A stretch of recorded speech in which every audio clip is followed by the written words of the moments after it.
Boa noite, queridos. Abram suas Bíblias no profeta Joel, no capítulo 2. O título dessa pregação é o fruto do arrependimento. Hoje vou procurar não ser muito demorado.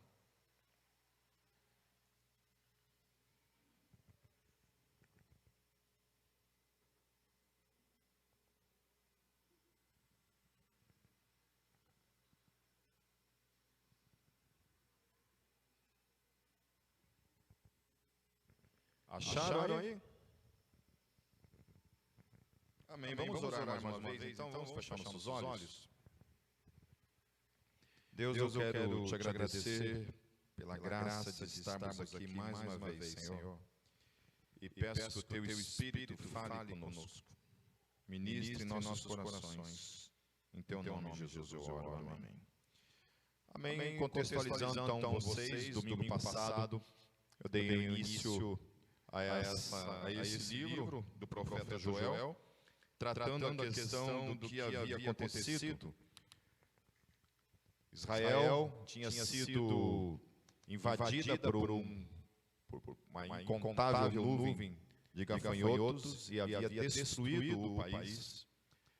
Toda a vegetação, inclusive os animais, estavam sofrendo as consequências do pecado de Israel. Tudo o que estava acontecendo era consequência do pecado de Israel. E Deus então chama o povo ao arrependimento, chama o povo para se arrepender dos seus pecados. Então, depois você, chegando em casa, quiser ouvir a pregação de domingo passado, está lá no nosso canal no YouTube. E hoje vou tratar então o capítulo 2, a partir do versículo 15 em diante.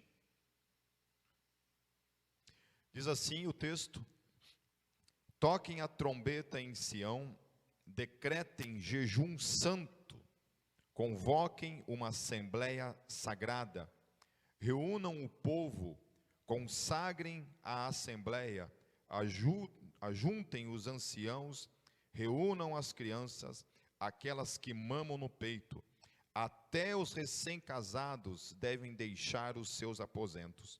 Que os sacerdotes que ministram perante o Senhor chorem entre o pórtico do templo e o altar, orando: poupa o teu povo, Senhor. Não faças da tua herança motivo de zombaria e de piada entre as nações.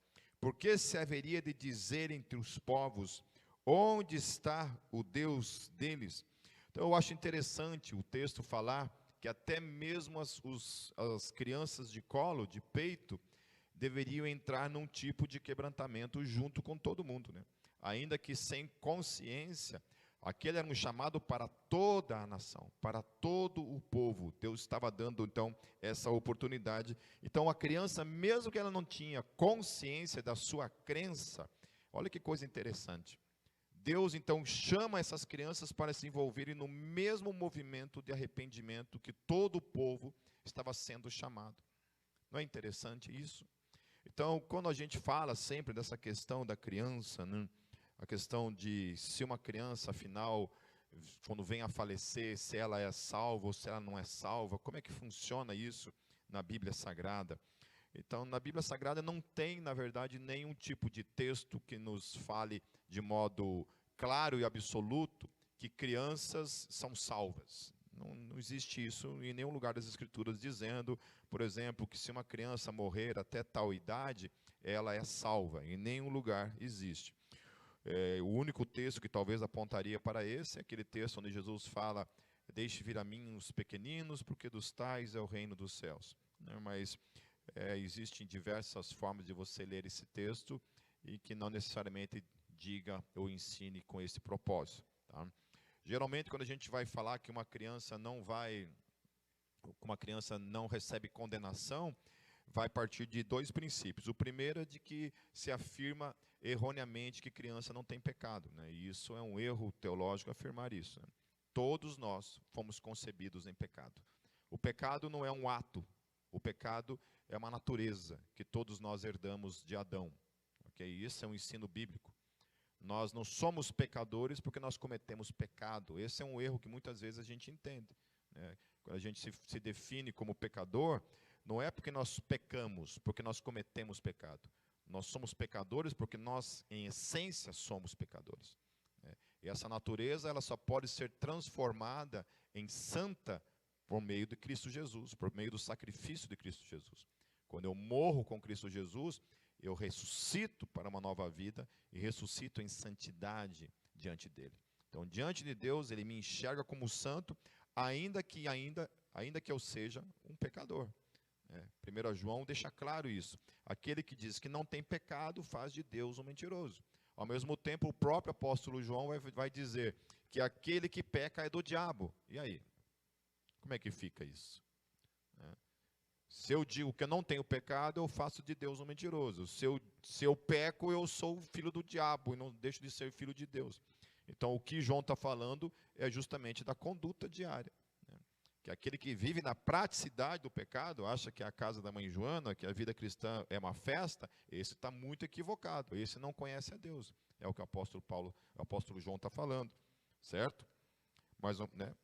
Ok? Então, olhando para isso, a gente olha para uma criança e a gente vê que se uma criança é salva, se uma criança de alguma forma alcança algum tipo de salvação, não é porque ela não tenha pecado, ou porque ela não tenha consciência do seu pecado, mas porque a graça de Deus se estende até ela. Ok? Nenhum ser humano, seja ele uma criança ou um velho, tenha consciência ou não do que é mal, do que é ruim, só estará na presença de Deus por toda a eternidade, por meio da graça salvífica em Cristo Jesus. Amém? Então aqui, esse texto é um texto que traz para mim e para você essa questão de que o chamado é para toda criança. Então Deus estende a salvação para estas crianças, ou para esse chamado ao arrependimento, mesmo que elas não tenham consciência. E especialmente a vida dos pais tem aqui uma importância grandiosa. Os pais têm a responsabilidade diante da criança, diante de Deus, até a idade em que ela possa, de fato, escolher por si mesma. Então, Deus chama esse povo, e inclusive as crianças, e inclusive os animais, depois nós vamos ver, eles são chamados a esse arrependimento. Então, nós vamos ver aqui, queridos, que aí, em consequência a esse chamado de Deus para aquele povo que estava ali, em pecado, e agora está sendo chamado para uma nova vida diante de Deus, 4 frutos do arrependimento que o texto em Joel nos revela. O primeiro arrependimento, o primeiro fruto do arrependimento, é que o arrependimento ele move o zelo e a piedade de Deus. Ou seja, Deus só age com piedade para com a minha vida, com misericórdia para com a minha vida, real e verdadeira, ele só manifesta isso quando eu me arrependo. Eu recebo a oportunidade do arrependimento, mas enquanto eu não me arrepender, eu estou debaixo de condenação. Eu estou debaixo de juízo. Então, olha o que diz lá no versículo 18. Então o Senhor mostrou zelo por sua terra e teve piedade do seu povo. Ou seja, a piedade e a misericórdia manifesta só veio em decorrência ao arrependimento. Quando eles se quebrantaram, quando eles rasgaram suas vestes, rasgaram seus corações, se propuseram a jejuar diante de Deus, buscar a Deus, então Deus agiu de misericórdia, porque de fato enxergou neles o arrependimento. Eu quero mudar de vida, eu quero isso para a minha vida. A segunda coisa, ou o segundo fruto do arrependimento, é que o arrependimento traz vida em abundância, a alegria do Senhor e a unção do Espírito. Olha só, aquele povo tinha perdido o seu alimento, aquele povo tinha perdido o seu vinho, que trazia a alegria, e aquele povo tinha perdido o óleo sobre eles, que traz cura também. Lá no versículo 19 vai dizer: o Senhor respondeu ao seu povo: estou lhes enviando trigo, vinho novo e azeite, o suficiente para satisfazê-lo plenamente. Nunca mais farei de vocês motivo de zombaria para as nações. Então, o trigo aqui, trazendo para a nossa realidade, o trigo vai significar o alimento no espírito. O segundo, que é a questão do vinho novo, o vinho traz a alegria, restaura a alegria no espírito daquele que ama a Deus. O povo estava triste, o povo estava perdido, passando fome, sem alegria, não havia vinho, e o vinho traz esse simbolismo para mim e para a tua vida. E a terceira coisa que o texto fala é que ele traz o azeite, ou seja, ele traz a unção. Nós muitas vezes queremos ser usados por Deus, queremos ser transformados em ferramentas poderosas na mão de Deus, mas nós, quando vivemos em pecado, nós estamos impedindo a unção de agir em nossas vidas. Amém? Então, é necessário que se busque arrependimento, que se haja mudança de vida em cada um de nós, para que a unção que está sobre nós tenha a sua validade e nos use poderosamente. As vezes em que eu fui mais usado por Deus, eram as vezes em que eu estava buscando mais. Quanto menos eu busco a Deus, menos poder existe na minha vida. Menos manifestação de poder existe na minha vida. Como é que isso funciona com vocês? Como que isso funciona? Você já se sentiu assim, vazio? Vazio de propósito, vazio de desejo de servir a Deus, né? Quantas e quantas vezes a gente pensa em desistir de tudo? Quando começam a vir os conflitos, as dificuldades, a gente pensa até mesmo em mudar de igreja, né? Porque acha que de repente numa outra eclésia não teremos problemas, não teremos lutas, né? Eu sempre aconselho as pessoas que não querem problemas para a sua vida dentro de uma igreja, que elas cheguem de preferência atrasada no horário do culto. Então, quem chega atrasado já sabe que é com você que eu estou falando. De preferência, chegue sempre atrasado na hora do culto e saia antes de terminar. E não conheça ninguém daquela igreja, não se envolva com nada, né? Viva para si mesmo e ponto final. Aí não vai ter problema nenhum, né? Agora, quer ver você arrumar para a tua cabeça? Chegue no horário, se membre naquela igreja e faça parte de um ministério naquela igreja. Aí, minha filha, já começa os problemas. Já começam os problemas para a nossa vida, né? Quantas e quantas vezes eu vi pessoas que, eu quero começar um ministério e na primeira dificuldade pula fora, né? Uma das questões para mim, por exemplo, é quando alguém chega para mim, por exemplo, das coisas que eu estou mais familiarizado, é falar, por exemplo, para mim, Pipe, Deus falou para mim que é para eu fazer isso. E um mês depois a pessoa não está mais fazendo aquilo que Deus chamou ela para fazer. Bandas, por exemplo, Deus mandou eu montar uma banda. E o primeiro ensaio tem um quebra-pau lá e pronto, acabou a banda, né? Meu Deus, fico pensando como é que as pessoas assim deviam ter um pouco mais de temor no coração antes de falarem Deus falou para fazer isso, né? Porque para mim é o seguinte, querido, se Deus falou para eu fazer uma coisa, das duas uma, ou eu faço, ou a outra opção é assumir que eu sou louco, então, que eu não ouvi nada. Porque dizer que Deus falou e fazer o contrário do que Ele falou, eu acho um pouco insano, não é? Não é um pouco de meio que loucura? É ou não é? Hein? Quando você está lá no quartel, não sei quantos daqui serviram, existe a possibilidade de você não fazer aquilo que o teu superior mandou você fazer? Não, né? O que acontece se você não fizer o que ele mandou você fazer? Cadeia, né? Ou não, ele vai falar assim, olha, você tem o livre-arbítrio de fazer ou não fazer, né? Você aceita o que eu quero para você nesse momento? Não, não existe isso, certo? Com aquele que é o nosso Senhor, o Rei das nossas vidas, não existe isso.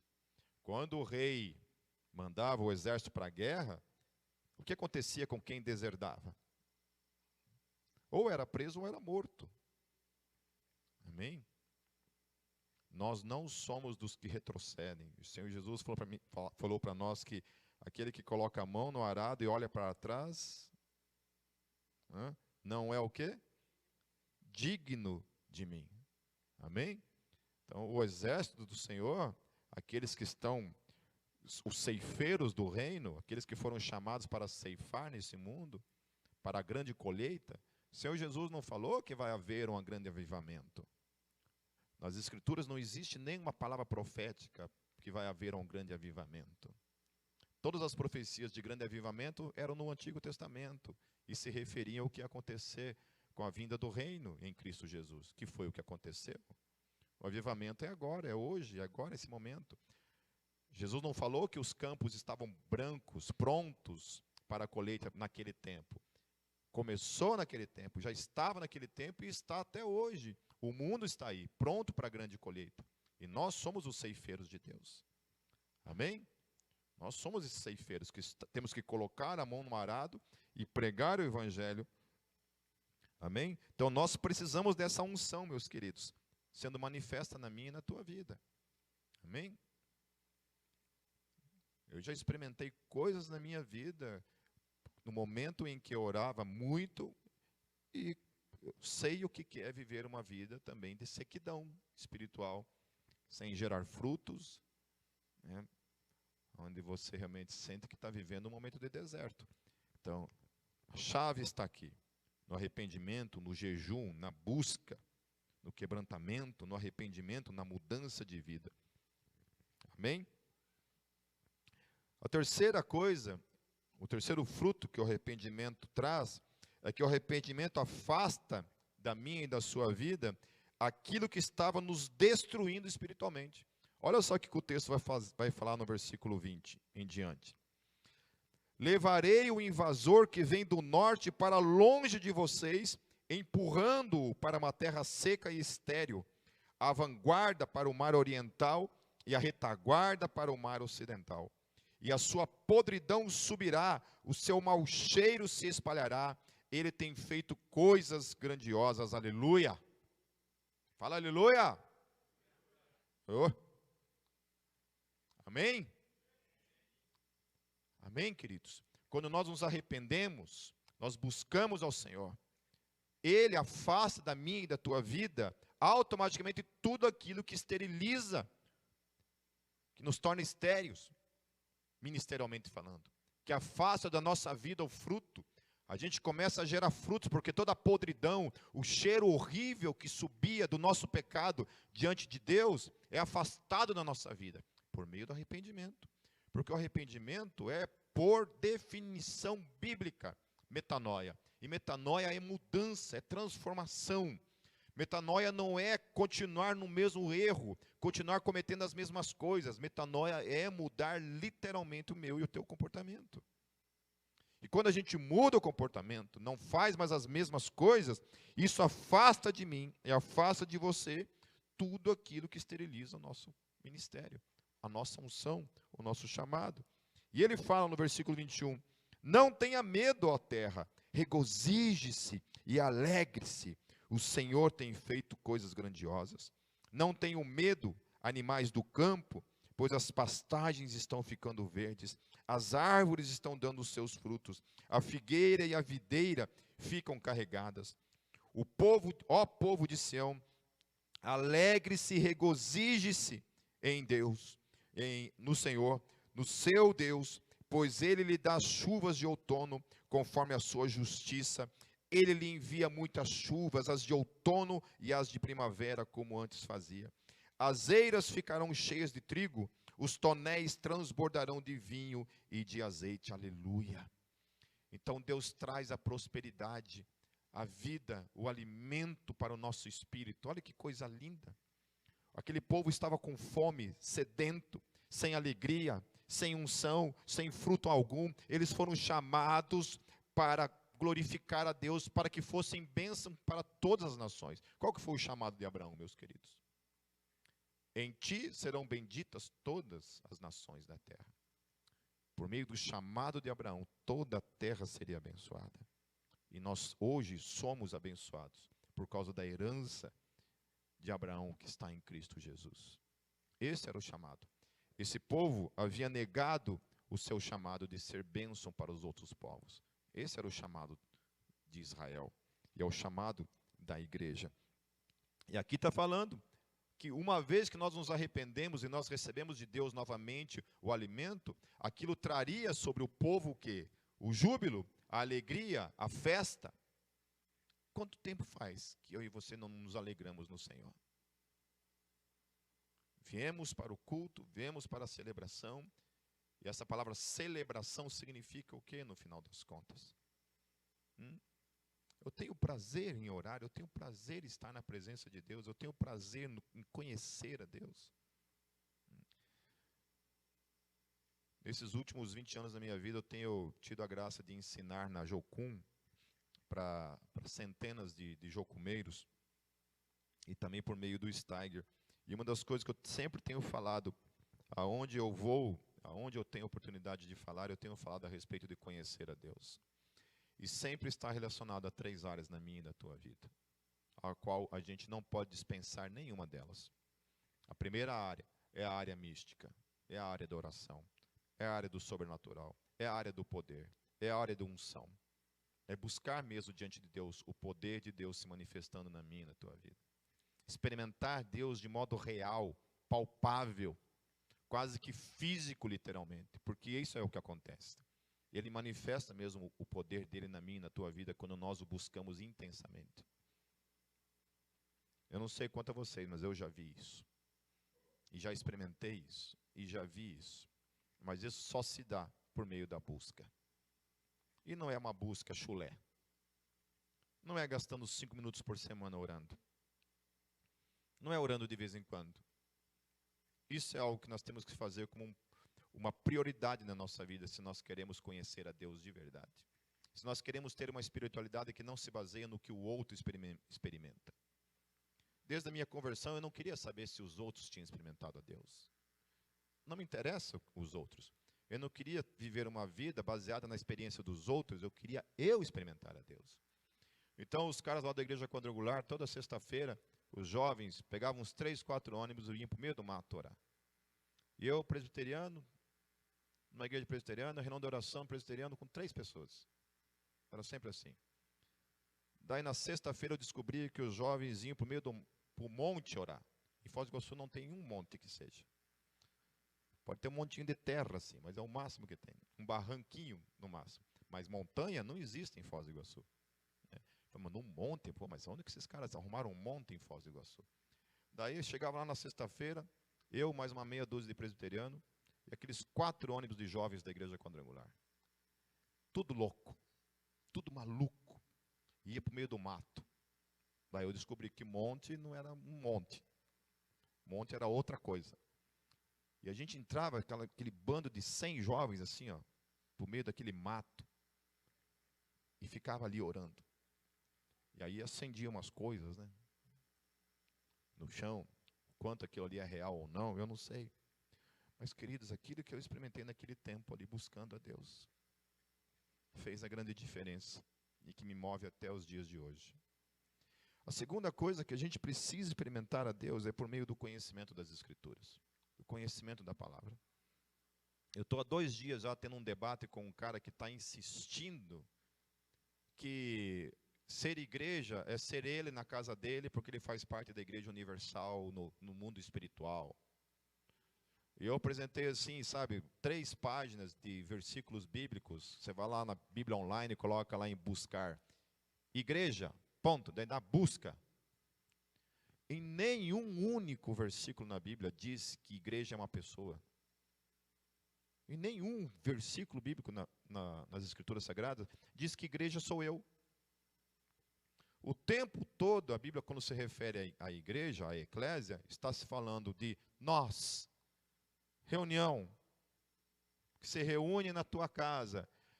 As igrejas escutem, as igrejas, do que ele está falando? Está falando de cartas que eram enviadas para as igrejas liam aquelas cartas eram destinadas a elas quem? Aquele povo que se reunia. O apóstolo Paulo não escrevia uma carta às igrejas, pessoalmente, a não ser as cartas de Timóteo, que era uma direção clara em relação à liderança. Agora, cartas pastorais, todas elas eram direcionadas à eclésia, à igreja que se reunia, nunca a um indivíduo. Nem faz sentido a palavra indivíduo. O cara fala, sendo assim, então, quer dizer que um bar, o povo que está reunido num bar lá é uma eclésia? Eu falei, não, seu burro. palavra no Antigo Testamento para eclésia, no grego, é a mesma usada para congregação.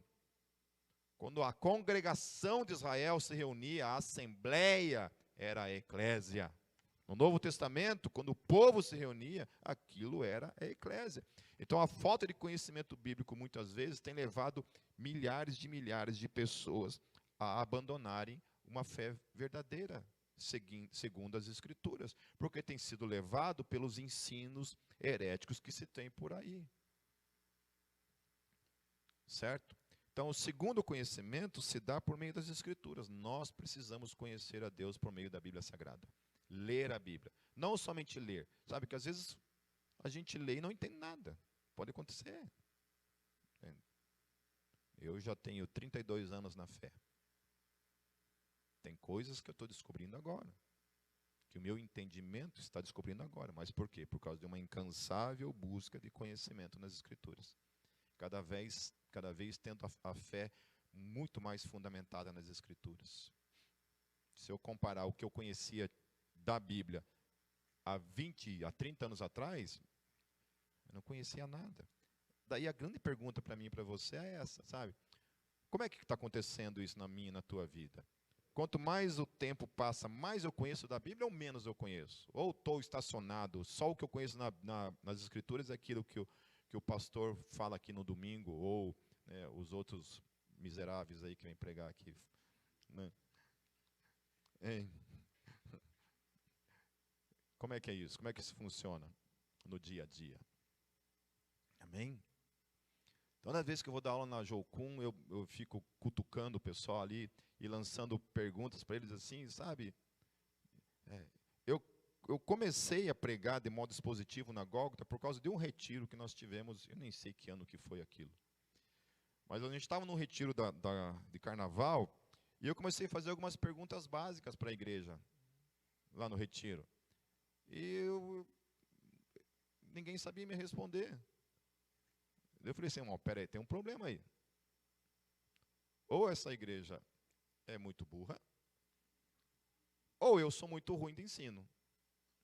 E a partir daquele momento eu me liguei, peraí, eu vou fazer do púlpito da Gólgota uma espécie de seminário teológico. Então, todo domingo eu vou ensinar de modo diferente, de modo expositivo, que é ali, ó. E é isso que eu tenho feito nos últimos anos. Então, aqui, ninguém tem desculpa de não aprender acerca da Bíblia Sagrada. Amém? Só não aprende quem não presta atenção ou quem é lesado de verdade. Daí é outra coisa. Mas assim, fora isso, você não pode depender do que é ensinado aqui nos domingos. Você tem que buscar durante a semana. Volta e meia tem umas pessoas aqui da igreja que me enviam perguntas no WhatsApp, né? Pipe, estava lendo a Bíblia aqui. Olha, está lendo a Bíblia. Né? E fiquei com essa dúvida. Falei, não tem problema ter dúvida. Amém porque tem dúvida. Daí me envia uma perguntinha lá, tal, e eu vou lá e respondo. Falei, não, burrinho, estou dizendo isso aqui, ó, daí a gente ensina. Estou brincando, eu nunca chamo ninguém de burro. Só aqui dentro eu chamo. Mas é isso, conhecer a Deus por meio das Escrituras, saber defender a sua fé, saber naquilo que crê. Especialmente alguém que está se propondo a querer ser um evangelista, né, a querer ser um missionário e não conhece nada das Escrituras, vai ensinar o quê? Né? Vai ensinar o quê? Lembra que eu falei já para vocês da minha experiência, né, que olha que quase que a Gólgota é um salão de testemunhas de Jeová, né? Por causa de um debate que eu tive com um testemunho de Jeová. E que por um triz eu não virei um testemunho de Jeová, porque o cara era bom. Eu me achava bom. Eu nunca apanhei tanto na minha vida de um testemunho de Jeová que nem apanhei aquela vez. Que o cara era bom. A minha sorte, queridos, de vocês, que era um grupo de vários apologetas debatendo, e tinha um apologeta lá que o cara era tipo doutor em refutar testemunho de Jeová. Então o cara sabia tudo, exatamente tudo. E esse cara que me salvou, Jesus me salvou uma vez, daí tem esse nome desse cara que eu nem sei como é o nome dele, que me salvou uma segunda vez. E o cara foi lá e destruiu assim todos os argumentos do cara. Entende? Então assim, e eu tinha um conhecimento. E eu já era um cara já formado em teologia, já um cara apologeta, já defensor da fé há muitos anos. E eu quase fui levado. Agora eu fiquei pensando, cara, se é um leigo ali, já era. Já era. Então a gente precisa conhecer as Escrituras. Amém? A quarta e última coisa, meus queridos, como fruto do arrependimento, olha que coisa linda. O arrependimento, ele dá sentido ao sofrimento. Ele traz sentido ao sofrimento. Porque olha o que diz lá no versículo 25. Vou compensá-los pelos anos de colheitas que os gafanhotos destruíram. O gafanhoto peregrino, o gafanhoto devastador, o gafanhoto devorador e o gafanhoto cortador, o meu grande exército que enviei contra vocês. Ou seja, Deus, como eu havia falado domingo passado, sobre qual comando estavam esses gafanhotos? Quem que tinha enviado os gafanhotos? Foi o Satanás? Hã? Era um monte de gafanhoto com tridente, assim, vindo pegar o povo? Com chifrinho, assim? Escrito 666. Hã? Ouvindo Black Sabbath, assim?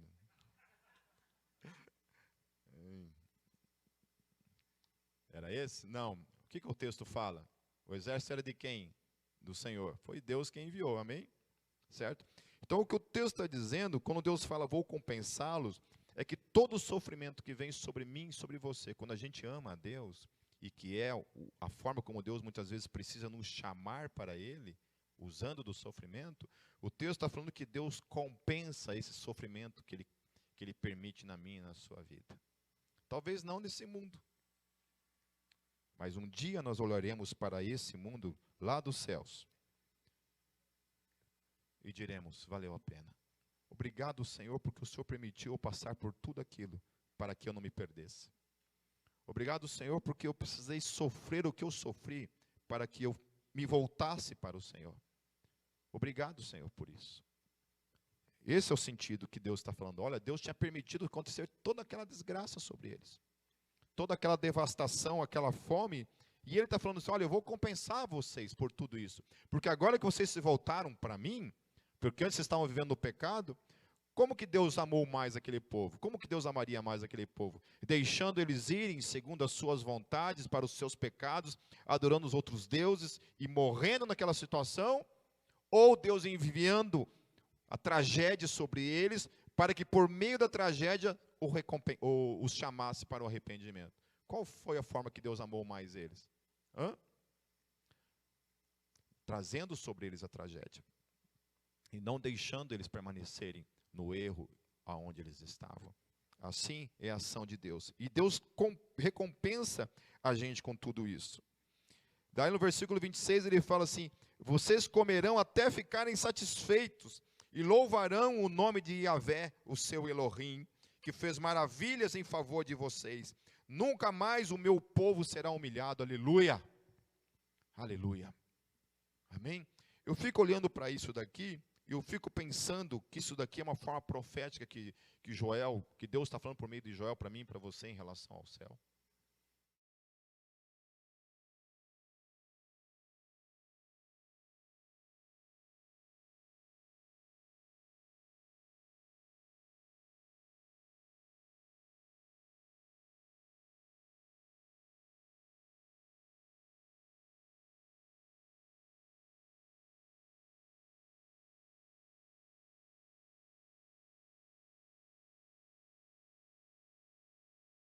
Depois você vê se Satanás não vai aparecer para você. Não vai te incomodar a vida. Ah, Pipi, você está falando para eu não orar mais? Porque é um sinal de que você está no caminho certo, é quando coisas sobrenaturais começam a aparecer na tua vida. Sabe? Na época que essa igreja começou, se vocês acham que eu estou mentindo, senta-se com a minha esposa ali, depois pergunta para ela sobre as histórias que nós vivenciamos quando a Gólgota começou. O que a gente viveu. de acordar de madrugada e Satanás está literalmente no nosso quarto. De a luz do quarto acender sozinha. Televisão acender, ligar sozinha. De ver coisas acontecendo. O anjo que estava lá no começo lembra do que acontecia no começo, quando essa igreja começou. Amém? Satanás está precisando dar umas visitadas aqui. Trazer um pouco mais de busca. Amém? E no verso 27, então vocês saberão que eu estou no meio de Israel. Eu sou Yahvé, o seu Elohim, e não há nenhum outro. Nunca mais o meu povo será humilhado. Então a promessa que Deus nos dá, como fruto do arrependimento, consiste nisso. Que Deus move a sua graça e a sua misericórdia quando nós de fato vivemos uma vida de arrependimento. Que Deus traz vida e abundância, alegria no nosso coração e a unção se manifesta de modo poderoso. Que o arrependimento também afasta da minha e da tua vida tudo aquilo que nos destrói espiritualmente. E por último, meus queridos, que o arrependimento dá sentido ao sofrimento. Porque quando nós estamos vivendo em Cristo Jesus, ainda que haja sofrimento, Deus torna aquilo, Deus traz aquilo, como forma de cooperar para o nosso bem. Amém? Será que nós podemos dizer isso? Que tudo de fato coopera para o bem daqueles que amam a Deus? Como é difícil, né? Como é difícil compreender isso. Domingo passado citei o exemplo de um rapaz que era membro da Gólgota e que, eu não sei, eu acho que tem algumas pessoas, de fato, assim, que nós temos na nossa vida, que a gente também se pergunta, né? A gente pergunta para Deus, né? Falei, pô, Deus, dá uma distribuída aí, né? Pega um pouquinho de problema daquela pessoa e distribui para os outros membros da igreja, né? Mas parece que tem pessoas assim que é como se fosse, não sei, para-raio. Né? Dizem que um raio não cai duas vezes no mesmo lugar, né? Mas eu acho que tem pessoas aí que são para-raios, que cai raio todo dia na cabeça da pessoa. Né? Então tem pessoas que a gente se pergunta mesmo para Deus, assim, Deus, por quê? Né? E esse cara era um desses, que a gente não sabia. Entende? Não sabia. Eu vou contar uma história para vocês, provavelmente quem ouvir vai saber de quem eu estou falando. Mas essa pessoa tinha comprado uma moto, queridos, e de verdade, o pneu dele furava quase todos os dias. Às vezes 2 vezes no mesmo dia. Eu acho que nunca nasceu na história da humanidade uma pessoa que tivesse assim, vivenciado esse tipo de coisa. E deixa eu te falar uma coisa que aí faz parte do humor de Deus. Aí é só Deus para explicar isso. Ele vendeu a moto. E a pessoa que comprou a moto nunca mais furou o pneu da pessoa. Aí você vai me dizer que Deus não tem um humor estranho. É ou não é estranho? Tem pessoas no nosso meio que têm coleções de doença. Graças a Deus não é meu caso, porque senão eu estava morto. Então a gente não tem explicação para essas coisas. Mas só nele que o sofrimento faz sentido. Talvez para dar para mim e para você um outro gosto quando nós estivermos na eternidade. Alguns falam erroneamente que no céu nós não teremos memória acerca do que foi aqui na terra, né? Eu acho isso sempre uma estupidez, que em nenhum lugar da Bíblia fala isso. Fico pensando, né? Eu sempre falo isso, fico pensando que se isso fosse uma realidade, terminam os meus dias aqui na terra, chego lá no céu, como zerou tudo, resetou, formatou o HD, chego lá, Pedrão vai me receber no portão lá. Falei, bem-vindo. Assim, onde que é aqui? Aqui é o céu, céu. Quem que mora aí? Ah, mora Deus. Deus, quem é Deus? Ah, aqui mora Jesus também. Jesus é aquele que morreu por você numa cruz. Morreu numa cruz? É. Mas por quê? Ah, porque você era pecador. Pecador, o que é pecado? Então você não sabe de nada, você não sabe por que você está lá. Você não sabe quem você é. A tua identidade foi apagada literalmente. Isso é uma estupidez. Quando Moisés e Elias aparecem para os apóstolos ali no Monte da Transfiguração, eles sabiam quem era. Aquele é Moisés, aquele é Elias. Eles têm uma história que foi vivida aqui nesse mundo. O céu só vai ter muito mais gosto quando nós chegarmos no céu, sabemos quem nós somos. Eu quero lembrar de tudo, do quão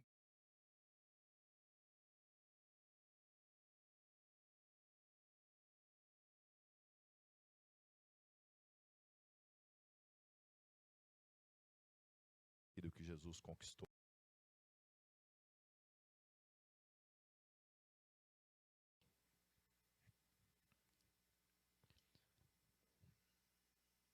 Pai, nós te agradecemos pela tua palavra nessa noite.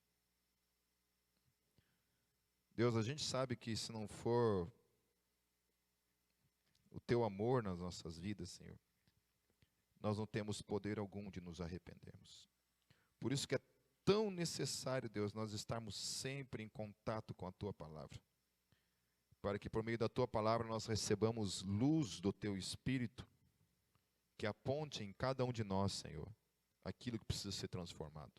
Porque só o teu Espírito pode trazer sobre todos nós essa convicção de pecados, de erros. Conforme Joel aqui revela, Senhor, que o Senhor revelou por meio do teu profeta a tua palavra, e foi a tua palavra, Senhor, sendo anunciada, que gerou naquele povo o arrependimento, Deus, o desejo de te buscar, o desejo de mudar de vida, e por meio dessa mudança, desse arrependimento, receber da parte do Senhor todas estas bênçãos, esse cuidado, esse zelo, esse amor, essa alegria, esse poder também que vem por meio do teu Espírito, quando nós abrimos de fato o nosso coração e nós buscamos da tua presença. E o Senhor manifesta em nossas vidas o teu poder e nos usa especialmente nesse mundo, Senhor. Por isso, Senhor, usa esta igreja, usa cada um que está aqui, Deus, que se reuniu nesse lugar, nesse dia, Senhor. Torne cada um de nós, Senhor Jesus, a fonte, Senhor Jesus, de transformação por meio do qual o Senhor usa nesse mundo, Deus. A ferramenta poderosa, Deus, de transformação nesse mundo, por meio da pregação do teu evangelho. Deus, é que a gente não se esqueça, Senhor, de te buscar. Que a gente não deixe de te buscar por meio da oração, por meio da tua palavra, Senhor, mas absolutamente também, Deus, por meio da obediência, Deus. Se nós obedecermos o Senhor, nós veremos também o Senhor fazendo coisas grandiosas por meio dessa igreja, por meio das nossas vidas. É o que eu oro e te agradeço, Senhor. Em teu nome, Jesus. Amém.